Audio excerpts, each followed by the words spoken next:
Her clothes were tailored to fit her and only her, instead of millions of other women who were the same general size. As Jim's widow, she had the full and unquestioned use of this house in Seattle, one in Palm Beach, and another in Maine. She never had to fly on a commercial airline unless she wished to. The Wingate Corporation leased private jets for its use, and a plane was always available to her. She paid only for her personal possessions, which meant she didn't have to worry about bills. That was undeniably the biggest bright spot of the deal she'd made with the man who had married her and, in less than a year, made her a widow.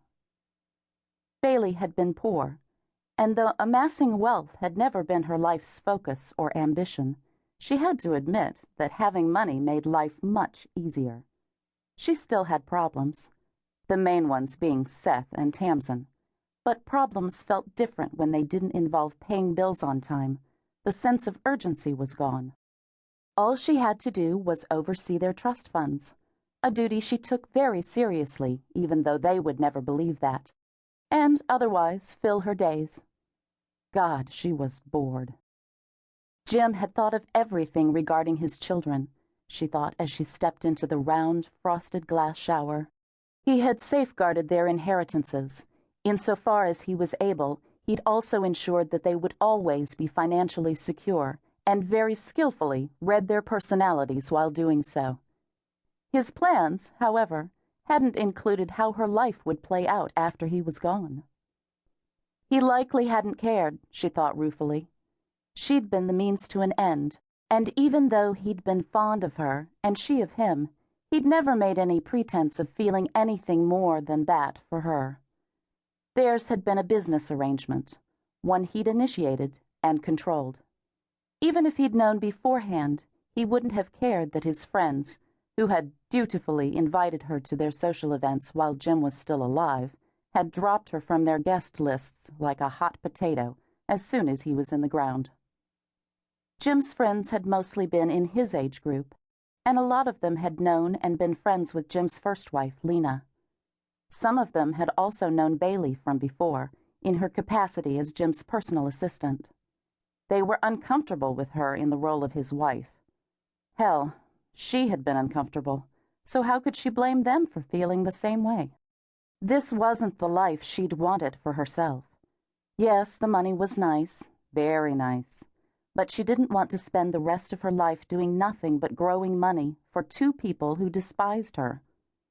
Jim had been certain that Seth's humiliation at having his inheritance controlled by a stepmother who was 3 years his junior would shock him into stepping up to the plate and behaving like a responsible adult, instead of an older male version of Paris Hilton.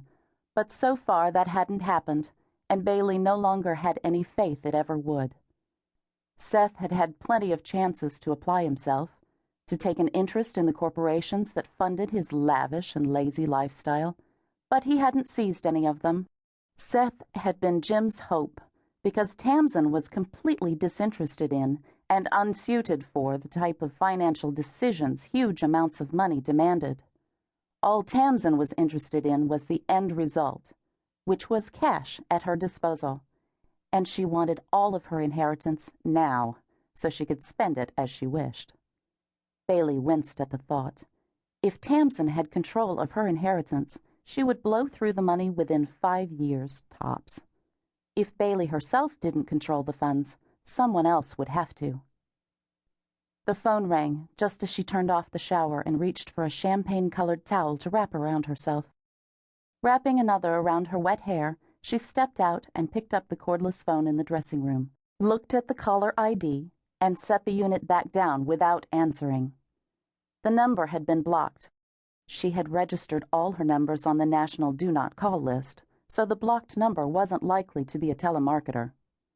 That meant Seth was probably up bright and early thinking of insults he could use, and she refused to deal with him before she had had her coffee. Her sense of duty extended only so far, and this was beyond those boundaries. On the other hand, what if something was wrong? Seth partied hard, seldom getting to bed before dawn, at least not his own bed. It wasn't like him to be calling this early. Feeling her boundaries stretch a little,